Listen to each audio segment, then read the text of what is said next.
pero para entrar antes del libro de Josué, quiero una vez más, por última vez en el libro de Josué, enseñarles las divisiones de los libros de la Biblia. Espero que ahorita ya más o menos se acuerden, ya vimos la semana pasada las divisiones. Y siempre es bueno que nosotros aprendamos las divisiones porque, por ejemplo, ahorita por lo general, cuando usted quiere leer la Biblia, la mayoría de las personas, de acuerdo a las estadísticas, están usando su teléfono o están usando su computadora o una tableta. Ya, ¿cuántos trajeron su Biblia? Ahí está, enseñan el teléfono, ¿verdad? Pero Biblia, ya muy pocos, ¿verdad? Pero de todas maneras, es importante que nosotros sepamos encontrar los libros de la Biblia.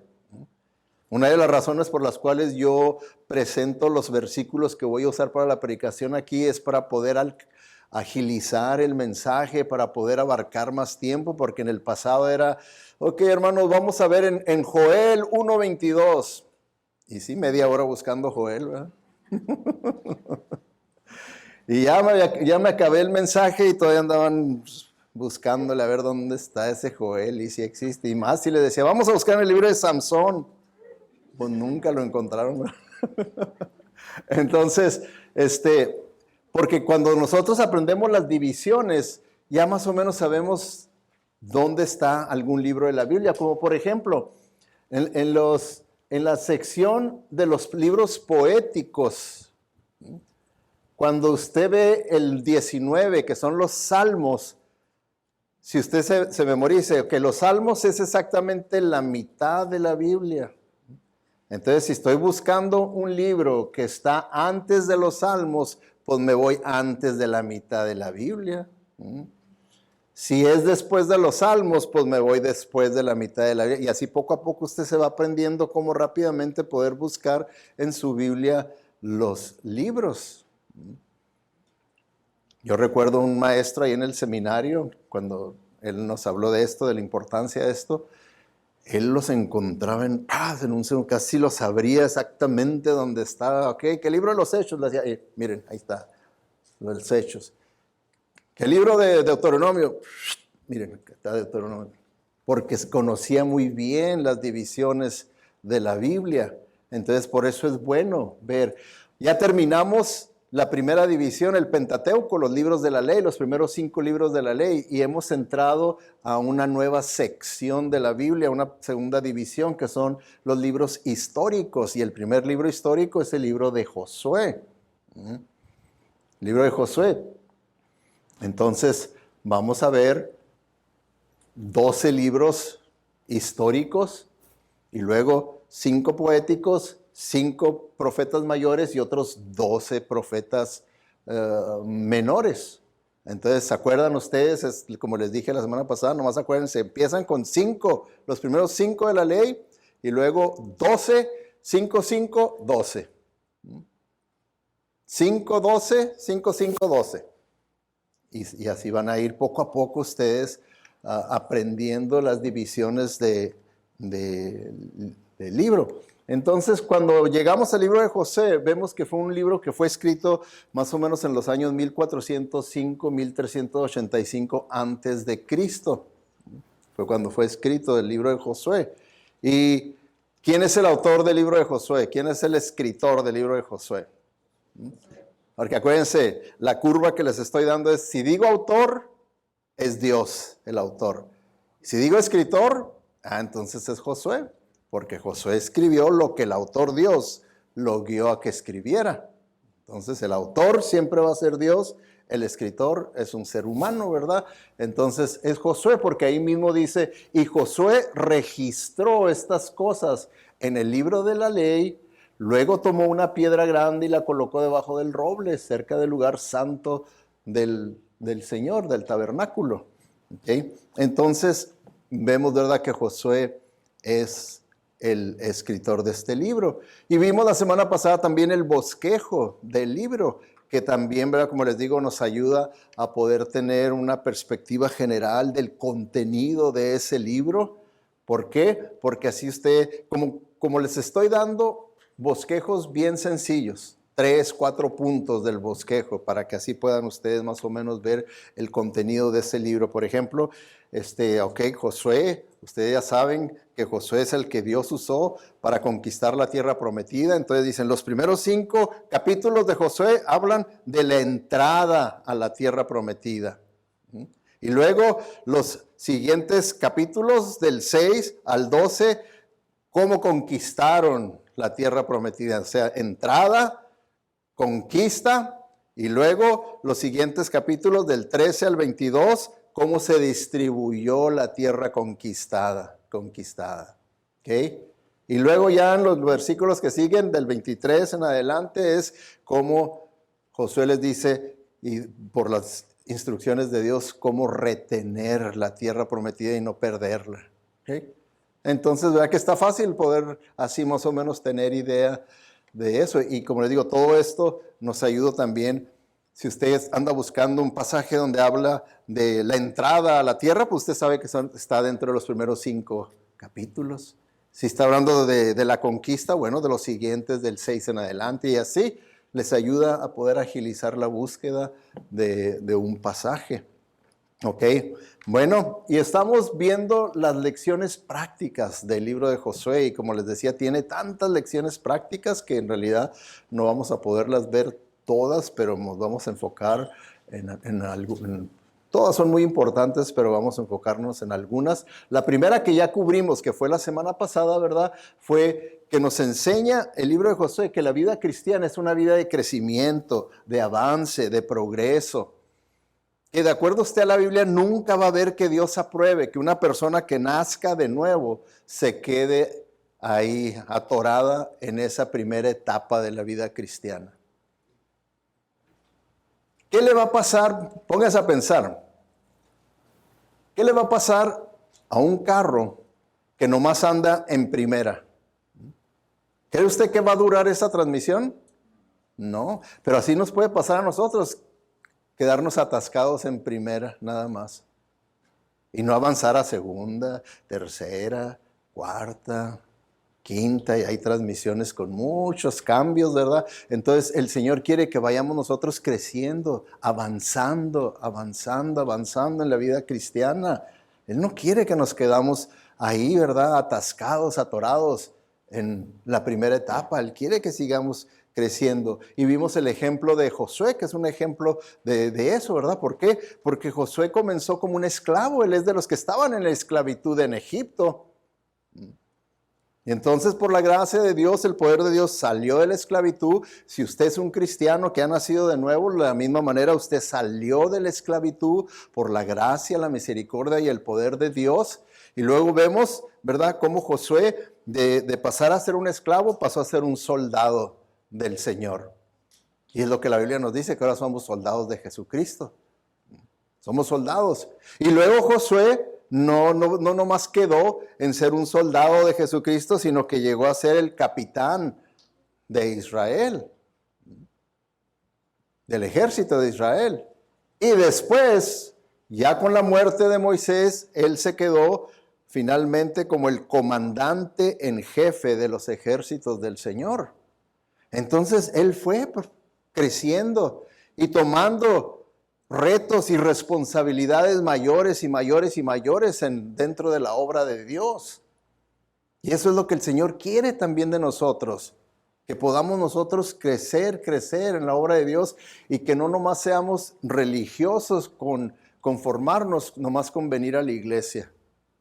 Que está bien, es bueno venir a la iglesia, pero no es el ideal de Dios. Es la voluntad de Dios que vengamos a la iglesia, pero el ideal de Dios es que crezcamos en el conocimiento y en la gracia de nuestro Señor Jesucristo, dice ahí en 1 de Pedro. Entonces, esa fue la primera lección que cubrimos la semana pasada. Nuestro Dios es un Dios de nuevas oportunidades, así como le dio oportunidad a esta nueva generación de hacer lo que la generación pasada había fracasado en hacer, de verdaderamente entrar y tomar la tierra prometida. Y fíjense que, ¿cómo le llamamos tierra prometida? Por eso es que falló la primera generación, porque habiéndoselas prometido el Señor Todopoderoso, les faltó la fe y la obediencia y fracasaron. Y tuvieron que deambular por el desierto hasta que murieran todos y la nueva generación renovada en fe, que pudieran entrar ellos a tomar la tierra prometida. Entonces el Señor nos da nuevas oportunidades. Si hemos fallado al Señor, no quiere decir que ya tengo que vivir una vida derrotada y decir, no, pues yo ya le fallé al Señor, yo ya no esto, pues ya me voy a conformar a andar en primera. Al rato le va a explotar la transmisión.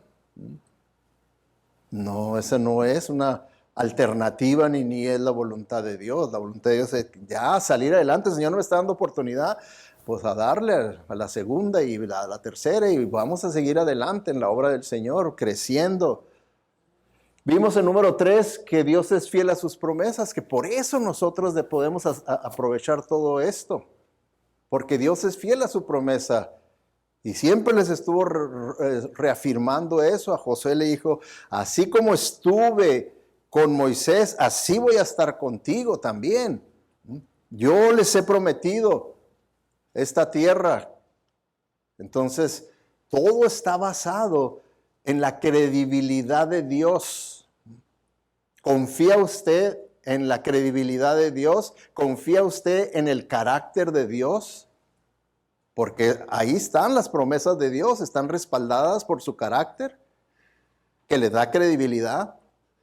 Y entonces cuando nosotros no confiamos en las promesas de Dios, entonces estamos diciendo que en realidad no puedo confiar en Dios, no puedo confiar en su carácter, que su carácter es como el de nosotros los hombres, que puede ser variable. Y el de Dios no es así. Y la otra lección que cubrimos también la semana pasada es que hay que confiar en la palabra de Dios. Hay que confiar en la palabra de Dios, que fue una de las cosas que el Señor le dijo a Josué, le dijo, si quieres tener éxito tú y mi pueblo, entonces dice, aquí está la clave, les dijo, estudia constantemente este libro de instrucción de la ley. ¿Se fijan ustedes? Le dijo, estudia constantemente este libro. No le dijo nada más, estudia la palabra, métete en la palabra de Dios. Ahorita que están pasando por esta situación que van a entrar a la guerra. No, le dice constantemente. Estudia constantemente este libro de instrucción, medita en él día y de noche. Y asegúrate de obedecer todo lo que ahí está escrito. Y luego hace esta aclaración, dice, solamente entonces prosperarás y te irá bien en todo lo que hagas, Josué 1:8. ¿Okay? Entonces, ¿se fijan? Está diciéndole, esto debe de continuar haciéndolo. No es nomás cuando estés pasando por un momento de crisis, que quieras verdaderamente obedecer a Dios, que quieras verdaderamente acercarte a Él, orar con pasión. No nomás en momentos de crisis, no, dice constantemente que sea tu estilo de vida, para que así el pueblo se pueda inspirar en tu ejemplo y el mundo pagano alrededor de ustedes, cuando ustedes se establezcan, puedan inspirarse en la vida de este pueblo de Dios y puedan ver la diferencia que Dios hace en las vidas de las personas. Entonces, confía. Y ahora, ¿verdad? Una lección nueva, ¿verdad? Que podemos ver para nosotros es manténgase enfocado en Dios, ¿verdad? Y es que eso es lo que nos está diciendo. Todas estas verdades que se desprenden del libro de Josué, se las he arreglado en forma cronológica, como por lógica una lleva a la otra, lleva a la otra y lleva a la otra. Esta nos lleva a que, ok, entonces, si la palabra de Dios me dice que tengo que ser constante, pues me está diciendo que me debo de mantener enfocado en Dios. Tengo que mantener enfocado en Dios. Entonces, cuando los israelitas se prepararon para cruzar el río Jordán y poder tomar por posesión la tierra que el Señor les había prometido, se les indicó que estuvieran atentos al arca del pacto y la siguieran. ¿Okay? Estas son las instrucciones que les dieron ahí en Josué 3. Dice, cuando vean el arca del pacto del Señor tu Dios y los sacerdotes levitas que la llevan, saldrán de sus puestos y pónganse en marcha detrás de ella, entonces sabrán qué camino tomar, ya que nunca antes habías pasado por ese camino. ¿Sí? Entonces, vemos nosotros que esa arca representaba la presencia de Dios, la presencia de Dios. Y les está diciendo, miren, ustedes manténganse enfocados en Dios, en su presencia, en Él, porque Dios los va a dirigir por esos caminos que ustedes no han todavía pasado. ¿Verdad que nos van a venir a nuestra vida situaciones, circunstancias, adversidad que nunca hemos experimentado? Hay personas que me han llamado últimamente y dicen, pastor, no sé qué hacer, nunca había estado yo en esta situación. Nunca había estado yo en esta situación. ¿Qué hago? Y ahí es lo que el Señor nos dice. Hay caminos en esta vida que no hemos transitado aún, pero el Señor ya los transitó. El Señor ya los conoce. Porque si hablamos de tribulaciones, de sufrimiento, díganme ustedes, de todos los personajes que hay en la Biblia, ¿quién es el que ha sufrido más? Tal vez se le venga a la mente y diga, Job. No, Jesucristo. Jesucristo, de todos los personajes, Job no es. Sí, Job sufrió más que nosotros, pero no más que Jesucristo. Porque Jesucristo, el que no conoció pecado, se hizo pecado por nosotros. Y el sufrimiento de Él, al hacerse pecado por nosotros, se nos dice que es el equivalente al sufrimiento de toda la humanidad presente, pasada y futura en el infierno. Ese es el equivalente. ¿Fue eso lo que experimentó Job? Pero Jesucristo sí. Entonces Él sabe. Por eso es que dice la Biblia que Él puede ser un sumo sacerdote, que entiende y comprende todas nuestras situaciones por las que nosotros podamos vivir, porque Él pasó por peores. Él conoce todos esos caminos que nosotros no hemos pasado, que no hemos conocido. Por eso es que hay que mantenernos enfocados en el Señor, manteniendo nuestra mirada en el Señor, porque Él nos puede guiar por esos caminos que aún no hemos pasado y nos puede llevar a que los crucemos. Entonces, el buscar al Señor significa buscar su presencia, buscar su presencia. Sin embargo, todos tenemos la impresión en que la presencia de Dios no siempre está con nosotros. Tenemos esa impresión, bueno, yo no siento que el Señor esté conmigo. Una de las cosas es que no lo vamos a basar por sentimientos. Lo vamos a basar por fe. El Señor dice que está conmigo y Él está conmigo aunque yo no lo sienta. Porque muchas veces cuando estamos pasando por grandes tribulaciones dice, Señor, ¿por qué me has abandonado? Y creemos que estamos diciendo lo mismo que Jesucristo. Y que Jesucristo dice, ¿por qué me has abandonado? Pero es muy diferente. El Señor nunca dice, yo nunca te dejo, nunca te abandono. En el caso de Jesucristo era necesario porque se convirtió en pecado por nosotros y el Dios Santo no puede tener comunión con el pecado. Y en ese momento, lo que nunca había sucedido, esa comunión en la Trinidad, Dios Hijo, Dios Padre, Hijo y Espíritu Santo, Dios Hijo, ahí no pudo tener comunión espiritual con la Trinidad. ¿Por qué? Porque se hizo pecado por nosotros. Era la única manera que Él iba a vencer, derrotar al pecado, a la muerte, a Satanás, a la carne, al mundo, a todos nuestros enemigos. Pero tenemos nosotros que mantenernos enfocados en el Señor. Porque sí, su presencia está con nosotros. Su presencia está con nosotros. Por eso es que nosotros debemos de estar en su palabra. ¿Cómo cree usted que va a estar más consciente de la presencia de Dios? Porque sí es bueno que nosotros estemos conscientes, que tengamos esa sensación, ese sentimiento de que Dios está conmigo. ¿Cómo será más posible que yo logre tener más esa sensación de que Dios está conmigo Estando constantemente en su palabra, leyéndola, estudiando, meditándola, orándola, obedeciéndola o no haciendo nada de eso. ¿Cómo cree usted que va a crecer esa conciencia de la presencia de Dios en su vida? ¿La primera o la segunda? La respuesta es lógica, ¿verdad? Sabemos que es la primera, ¿ok?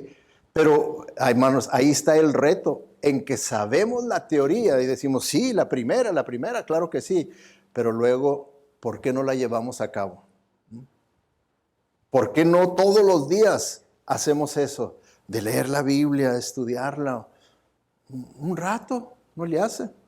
Un hermano en la mañana me decía de cómo le has ayudado y le ha sido de bendición entrar en la palabra de Dios. Y dice, ahorita estoy todos los días tomando, ya llevo 1 hora y media que estoy en la palabra de Dios, escuchándola, leyéndola, estudiándola. Dice, 1 hora y media y ya durante el día oigo mensajes.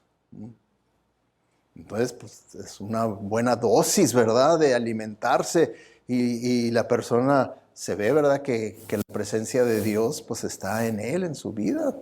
Se refleja, sus palabras, sus pláticas y todo. Entonces, nosotros tenemos que hacer eso también, enfocarnos, estar en la palabra de Dios. Siempre.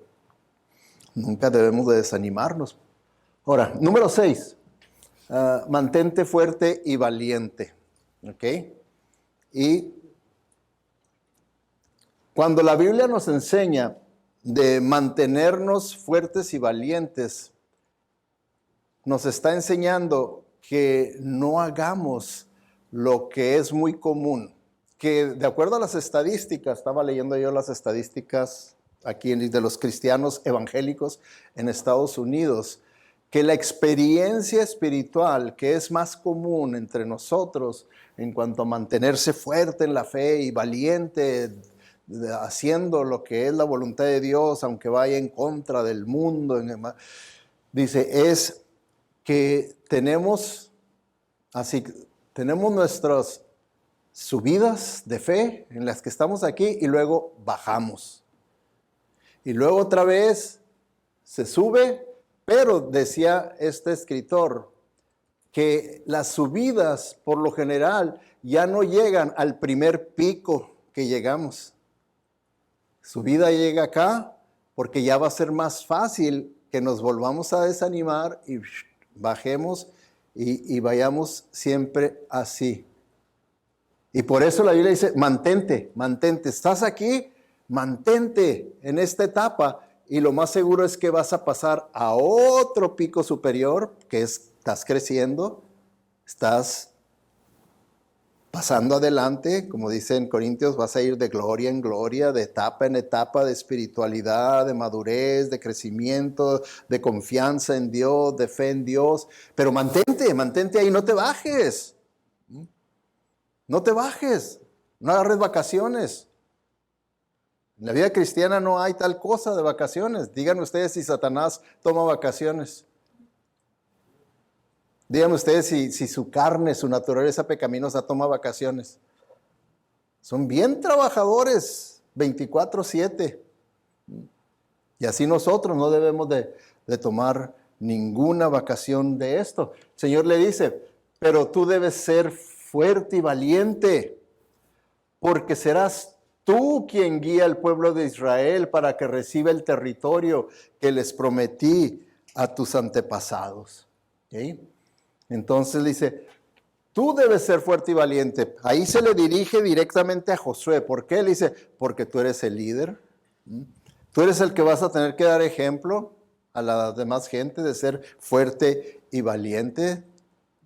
Ellos se van a poder inspirar en ti, ver un ejemplo en ti, decir, oh sí, verdaderamente un ser humano sí puede ser así, fuerte y valiente en la fe, sí puede hacerlo. Dice, serás tú quien guíe. Ahora, ¿no es usted un líder? Principalmente en donde usted es un líder. Díganmelo. En el hogar. Principalmente, ¿dónde usted es un ejemplo? Bueno o malo, pero ¿dónde es principalmente usted un ejemplo? En el hogar, volvemos al hogar. Ahí usted es el líder y ahí usted es un ejemplo. Entonces se aplica para nosotros. ¿Qué ejemplo queremos dejarles a nuestros hijos? ¿De que somos fuertes y valientes? ¿O lo contrario? ¿Qué ejemplo les queremos dar? Yo sé que, Clara, por eso están aquí. Todos queremos dar el ejemplo bíblico de ser fuertes y valientes porque estamos guiándolos. Ahora, sinónimos que encontré de estas palabras de ser fuerte, ¿verdad? Tomando la idea que da en el original hebreo, porque en el Antiguo Testamento está escrito en el hebreo, y dice, ¿verdad?, que esta palabra significa firmeza. ¿Okay? Ser fuerte es que usted se mantiene firme. O sea, está hablando de tener convicciones. Estoy convencido que la palabra de Dios es viva y eficaz. Verdaderamente funciona y la voy a obedecer, la voy a seguir. Otro de los sinónimos de fuerte en el hebreo es inamovible, que nadie lo va a mover a usted de ahí, de esa posición de firmeza, inamovible. Otra palabra es duradero. Otra palabra es resistente. Que venga lo que venga, lo que venga, lo que venga, usted es resistente, aguanta, aguanta, aguanta, aguanta. Y valiente quiere decir que usted está resuelto. Está resuelto a cualquier consecuencia que pueda venir a su vida, pero que usted se va a mantener firme en las cosas de Dios, que usted es intrépido, que usted es inflexible, que lo que usted sabe que es la palabra de Dios, ahí se va a quedar, no va a andar de flexible diciendo, bueno, pero vamos a dejar aquello a un ladito porque esto es lo que más conviene ahorita hacer, esto es conveniente, en realidad esto es más lógico a llevarlo a cabo. Y no, inflexible, ¿verdad? Es inflexible. Ahora, una de las cosas, hermanos, que tenemos que considerar en cuando hacemos aplicación es que estamos estudiando el libro de Josué, estamos estudiando el libro donde vemos que el pueblo de Dios está en realidad teniendo una batalla, una guerra. Ahora, ¿no tenemos nosotros una batalla, una guerra?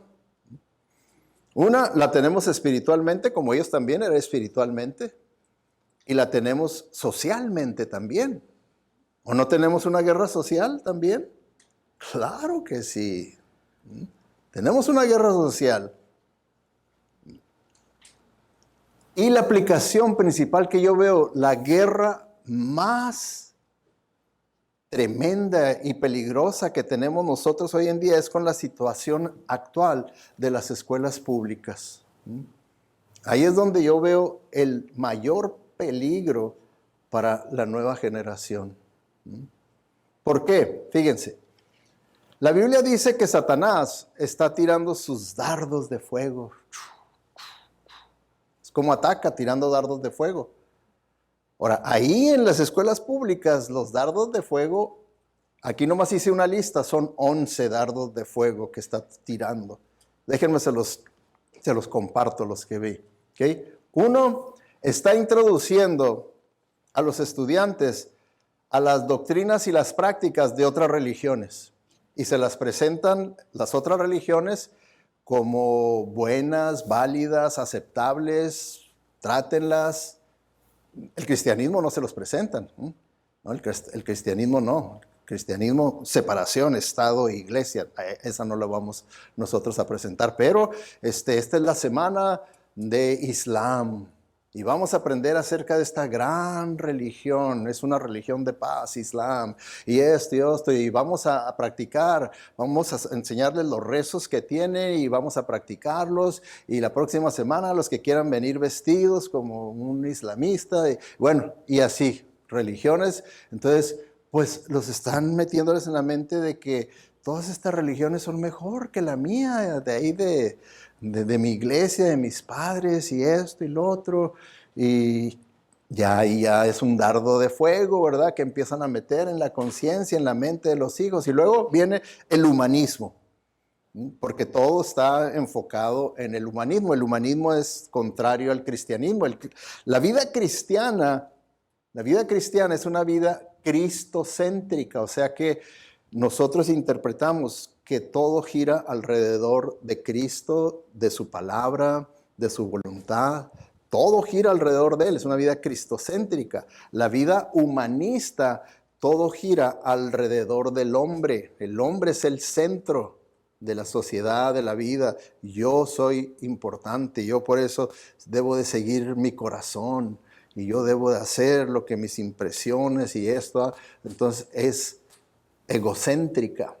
¿Se fijan? Diferente, cristocéntrica, egocéntrica. Ahorita no tengo tiempo para entrar en todos los detalles y las ramificaciones de lo que es el humanismo, pero es otro dardo de fuego que están recibiendo nuestros hijos en las escuelas públicas. Y luego viene la teoría de la evolución ateísta, que reciben ellos esa enseñanza, ¿verdad?, sobre la evolución y se las presentan como si fuera una ley científica, cuando no, es nada más una teoría filosófica.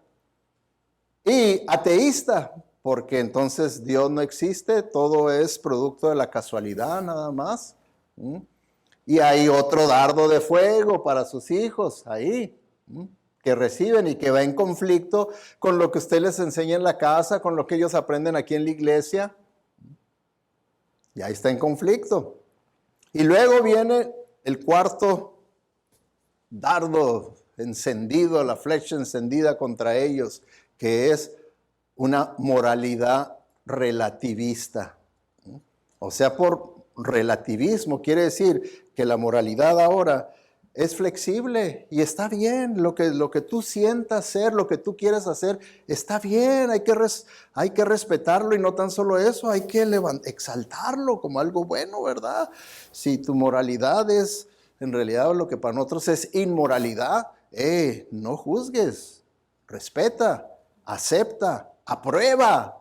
Hasta eso nos exigen, que aprobemos esa moralidad relativista que les enseñan a los hijos. Y luego viene otro flechazo con fuego, el quinto, el de estarlos indoctrinando con el socialismo, porque todo esto, el liberalismo va de la mano con el socialismo, y entonces empiezan también a prepararlos a que tengan una mentalidad socialista, y para poder tener una mentalidad socialista les empiezan a enseñar a que Estados Unidos desde sus orígenes, de su historia, viene corrompido, viene malo. O sea, en vez de enseñarles a ser patriotas, al contrario, ser patriotas es un pecado. ¿Por qué? Porque estás alabando y estás exaltando un inicio fracasado. Y eso es por eso que usted va a notar, cuando usted oiga a un político que dice, ¿verdad?, voten por mí, porque yo voy a guiar a hacer un cambio fundamental aquí en la nación. Asústese cuando oiga que va a haber un cambio fundamental. Porque fíjense, si yo les digo, hermanos, después de mucha oración y quiere decir que les están enseñando a que cualquier inclinación sexual que ellos tengan, que no la vean como que es malo, con culpabilidad, porque esa culpabilidad en realidad te la están trayendo las malas enseñanzas de tu familia, de tu iglesia. No debes de sentirte culpable porque tú tengas una atracción al mismo sexo. No debes verlo como algo malo. Y así todas las diferentes variedades, porque ahorita no tengo tiempo para explicarles todas las variedades de posibilidades que hay, que usted pueda tener en cuanto a su identidad sexual. Entonces todo eso, otro dardo de fuego. Y no tan solo eso, no tan solo es la educación, sino también la experimentación sobre la orientación sexual. Y los animan, ¿verdad? Hay que experimentar. ¿Para qué no ande usted condenando? Quítese eso. Cálele. Usted cálele con una persona del mismo sexo. Vamos a tener esta semana el énfasis de probar esto y probar lo otro y todo esto. Todo eso, ¿verdad?, parte de lo que se ha aprobado aquí en el estado de California y en otros estados. ¿Ok? Ahora también proporcionar aborto sin el consentimiento o conocimiento de los padres. O sea que ahorita en la escuela pública no le pueden dar una aspirina a su hijo, a su hija, si le duele la cabeza o trae calentura, no pueden, lo tienen que llamar. Pero si su hijita le dice a la consejera ahí que pues está embarazada, pero pues no haya qué hacer, que sus papás no van a aprobar que haya quedado embarazada. Entonces, no te preocupes, mija. Y se la pueden llevar sin avisarle a usted, sin consentimiento suyo, a que le hagan un aborto. Ahora, si apenas ya les enseñaron, ¿verdad? Si apenas está recién eso, que cometió un error, se metió con un muchacho, le podemos dar su pastilla abortiva. Pero no les dicen los grandes. Presenté 11 dardos de fuego encendidos de Satanás. ¿Quién es el responsable de evitárselos, que a él no les, que a mis hijos no les caigan? ¿Quién es responsable de eso? Los padres, ¿verdad? Los padres somos responsables. Por eso me gusta esta imagen. Claro que nomás presenta a una madre, pero en realidad padre y madre así debemos de vernos. Que nosotros estamos dispuestos a proteger a nuestros hijos, ¿no? Para que esos dardos de fuego no caigan sobre ellos, no le hace que caigan sobre mí, que yo sé el que tenga que sacrificarme, el sacrificio que tenga que hacer, pero voy a proteger a mis hijos que no les vayan a dañar. Porque los daños son irreversibles y yo no quiero que los vayan a dañar a mis hijos. Y por eso hay alternativas, pero debemos de estar dispuestos a pagar ese precio. De decir, bueno, hay escuelas cristianas. Ahorita muchas escuelas cristianas están poniendo a mitad de precio, ¿verdad? Sus inscripciones y todo, por lo mismo, porque están viendo la situación.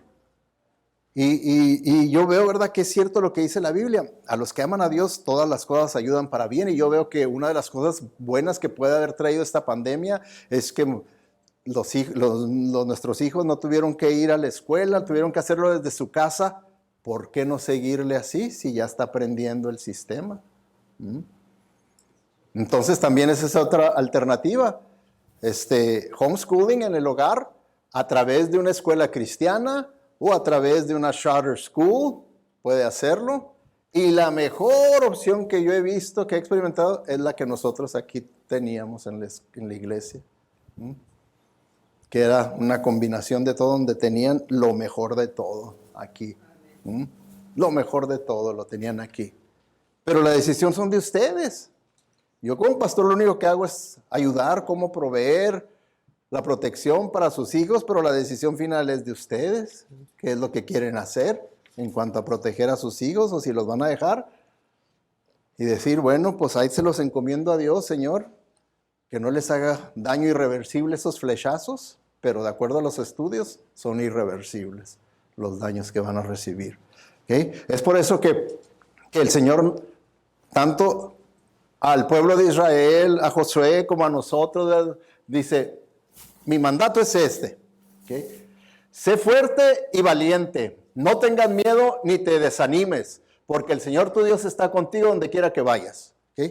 Que es lo mismo para nosotros. Podemos tener temores de decir, pero ¿cómo yo voy a educarlos aquí en la casa o esto? ¿Cómo le voy a hacer yo para esto? ¿Cómo? Dice, no tengas miedo.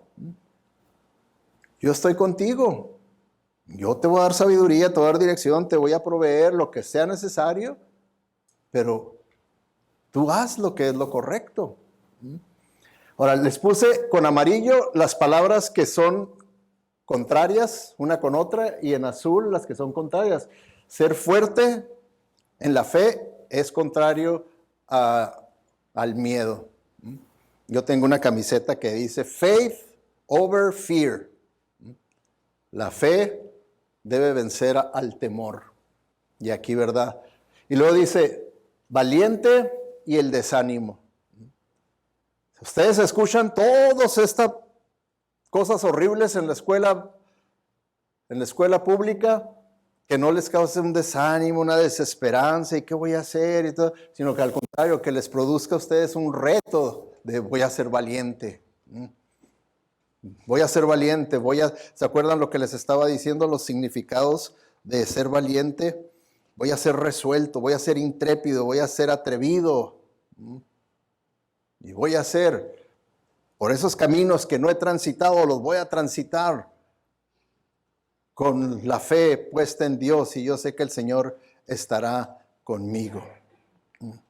Por eso, en eso se basaban. Era por lo que esta nueva generación fue diferente a la generación pasada, porque esta nueva generación sí confió en Dios.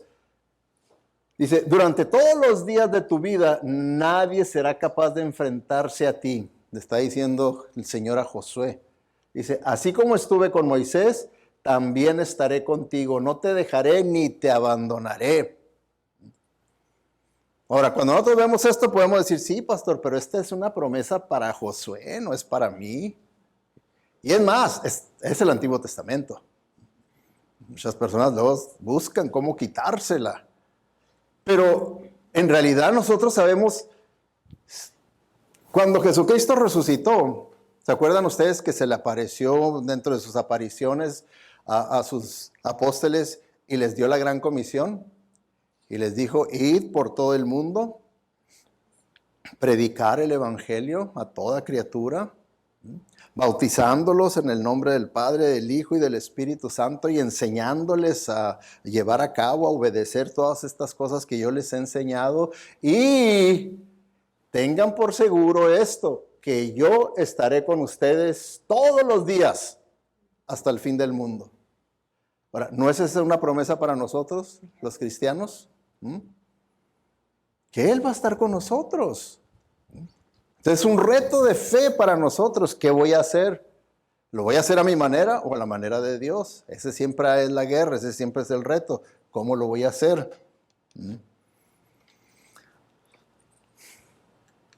Y el último que vamos a ver en este día, en este mensaje, Dios nos da la victoria sobre los problemas que nosotros enfrentamos. ¿Ok?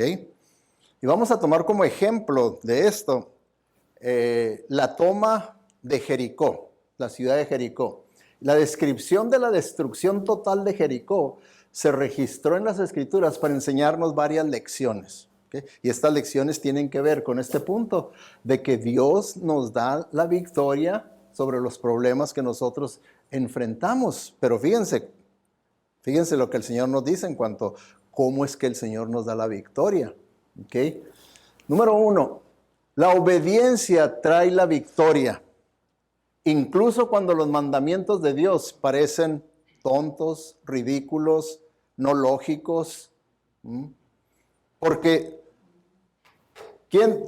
a ver, levante la mano los que saben lo de Jericó, lo que pasó en Jericó y tal vez han visto esta película, lo han leído. Levante la mano, nomás quiero saber, sino para no explicar tantos. Bueno, ok. La ciudad de Jericó era la ciudad más protegida y más segura que había dentro de la tierra prometida. Muchas naciones, muchos ejércitos trataron de conquistarla y nunca nadie había podido. ¿Por qué? Por sus murallas, sus muros. Estaban construidos de una manera, la altura, la anchura, todo acerca de ello era imposible, humanamente imposible de penetrarlos. En aquel entonces no había tanques de guerra, no había nada de eso, como para derrumbar esas murallas. Por eso nadie lo había podido conquistar. Entonces, cuando se viene el pueblo de Israel para conquistar Jericó, el Señor les da instrucciones. Y las instrucciones son, le dijo, miren, van a hacer esto. Van ustedes a marchar alrededor de la ciudad, de las murallas. El primer día van a dar una vuelta cantando. El segundo día van a dar 2 vueltas cantando. Y así, 3, 4, hasta 7. 7 días, 7 vueltas. En la 7ª vuelta, cuando la terminen, todos gritan, ¿verdad? ¡Grande es el Señor! Gritan. Y pues, ¿verdad que cualquiera dirá, pues, ¿qué estrategia militar es esa para poder conquistar la ciudad más fuerte, más difícil de conquistar? ¿Verdad que las instrucciones se oyen ridículas para poder conquistar Jericó? Y sin embargo, cuando obedecieron las instrucciones del Señor y empezaron a gritar en la séptima ocasión, los muros se empezaron a temblar y se desmoronaron por el poder de Dios, a causa de la obediencia, de la fe que ellos tuvieron. Entonces fue que los muros se vinieron abajo. Y así es también. El Señor nos dice, la obediencia trae la victoria. Incluso cuando los mandamientos de Dios parecen tontos, ilógicos. Tenemos nomás que obedecer a Dios, obedecer a Dios. Número 2, otra lección, ¿verdad?, de los muros de Jericó. Existe una gran diferencia entre los caminos de Dios y los del hombre. O sea que nosotros pensamos de una manera muy diferente a como piensa Dios. Nosotros, y lo más seguro es que también allí en el pueblo de Israel han de haber estado pensando, no, tenemos que tener el plan B. Sí, pues vamos a hacer lo que dice Dios, ¿verdad? Pero vamos a hacer una estrategia militar inteligente en la que podamos planear cómo poder perforar, entrar a la ciudad y de adentro poder, y bueno, pues así nos pasa a nosotros. Podemos estar nosotros planeando nuestra estrategia humana y podemos desechar la de Dios. ¿Por qué? Porque no se ve, pues, ay, se oye hasta como ridícula, dice uno, no, ¿cómo esto? Hay que ser realistas, sí, ¿verdad? Pues tiempos de Josué y aquello y todo, pues sí está bien allá como historia, ¿verdad? Vamos a dejarlo, que es lo que les he dicho, nos pasa muchas veces. Todo lo que tiene en la Biblia lo guardamos en este cuarto y acá tengo mi cuarto de lo que es mi vida real. Entonces, lo de allá, pues está bonito, es inspirador, está todo suave, pero en realidad no es aplicable para acá, para la realidad de la vida. Aquí para la realidad de la vida hay que buscar soluciones realistas, lógicas. ¿Se fijan cómo podemos nosotros hacer separaciones en vez de verdaderamente tener una fe nada más?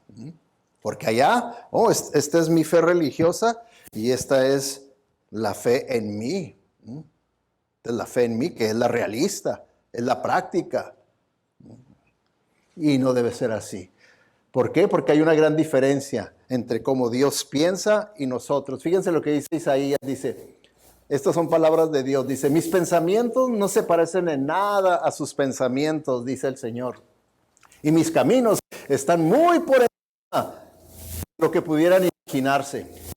Pues así como los cielos están más altos que la tierra, así mis caminos están más altos que sus caminos y mis pensamientos más altos que sus pensamientos. Entonces se fijan por qué es normal, debe ver uno normal, la gran diferencia de cómo pienso yo y lo que dice Dios. Por esa gran diferencia que hay entre nosotros y Dios. ¿Y a quién le va a confiar usted más? ¿A Dios, creador del cielo y de la tierra y el que está sustentando todo? ¿O va a creer más en usted? ¿Ok? Bueno. Número 3, existe una relación inflexible, o sea que no se quebranta, no es flexible entre la gracia de Dios, ¿verdad? Por eso es que somos salvos por gracia, por medio de la fe y nuestra obediencia a Él. ¿Okay? Porque el escritor de Hebreos comenta, como les he dicho, comenta sobre todos los eventos del Antiguo Testamento y escribe acerca de la toma de Jericó. Y dice, por la fe cayeron las murallas de Jericó, después de haber marchado el pueblo 7 días a su alrededor, como Dios les había mandado. Entonces se fijan, Dios es el que derrumbó las murallas. ¿Por qué? Porque el pueblo obedeció. Porque ellos hicieron lo que el Señor les dijo que hicieran. Entonces el Señor siempre recompensa la fe, dice la Biblia también en Hebreos. Recompensa la fe. Y ellos fueron recompensados, algo que ellos no podían hacer, conquistar Jericó, pero por la fe fue conquistada Jericó. El Señor lo recompensó y pudieron conquistar Jericó. ¿Ok? Por último, debemos aprender que la fe sin obras está muerta. A que no nos engañemos, ¿verdad? Porque muchas veces nos engañamos nosotros y la Biblia dice, así como el cuerpo sin aliento está muerto, así también la fe sin buenas obras está muerta. Cuando nosotros no obedecemos a Dios y no hacemos las obras que el Señor nos está guiando que hagamos, pues nuestra fe está muerta. Nuestra fe está muerta. Porque la fe viva de la que habla ahí Santiago es una fe que es obediente a Dios. Y la fe muerta, pues no, es obediente al hombre, no a Dios. ¿Qué de usted, mi hermano? ¿Qué le ha dicho Dios a través de este mensaje? Porque Dios nos habla a través de su palabra y nosotros tenemos que ser obedientes a lo que el Señor esté pidiendo de usted, le esté hablando, usted sea obediente a Dios. Dios nos habló en esta hora, ahora nosotros tenemos que responderle a Dios. Y la manera en que le respondemos a Dios es orando y llevando a cabo aquello que oramos. Vamos a orar, vamos a inclinar nuestro rostro. Padre Celestial, te damos gracias, Señor, porque sabemos que tú has hablado a nosotros, Señor. Señor, que podamos verdaderamente ser, como tú dices aquí en tu palabra, así como tú, Señor, dirigías a Israel, a tu pueblo, para que fueran, que así también nosotros, Señor, que nos podamos mantener enfocados en ti, Señor, para poder permanecer fuertes en la fe y valientes, que estemos resueltos a hacer tu voluntad, confiando en tus promesas de que tú estás con nosotros todos los días. Ayúdanos, Señor, a que verdaderamente creamos que la victoria se encuentra ahí en la obediencia a ti, Señor. Y que así como tú desmoronaste esos muros de Jericó, así tú puedes también desmoronar esos muros que vemos nosotros que más y más Satanás está construyendo. Señor, guíanos a que podamos nosotros ser de bendición para nuestros hijos, para nuestra familia, para la gente que nos conoce, que nos rodea, que puedan ver la gran diferencia que tú puedes hacer en la vida de un pecador que tiene fe en ti y que te obedece. Señor, pedimos pues para que tú nos guíes a evitar que nuestros hijos reciban esos daños irreversibles que el enemigo quiere causar en las vidas de ellos. Te lo pedimos todo en el nombre de Cristo Jesús y para su honra y su gloria. Amén.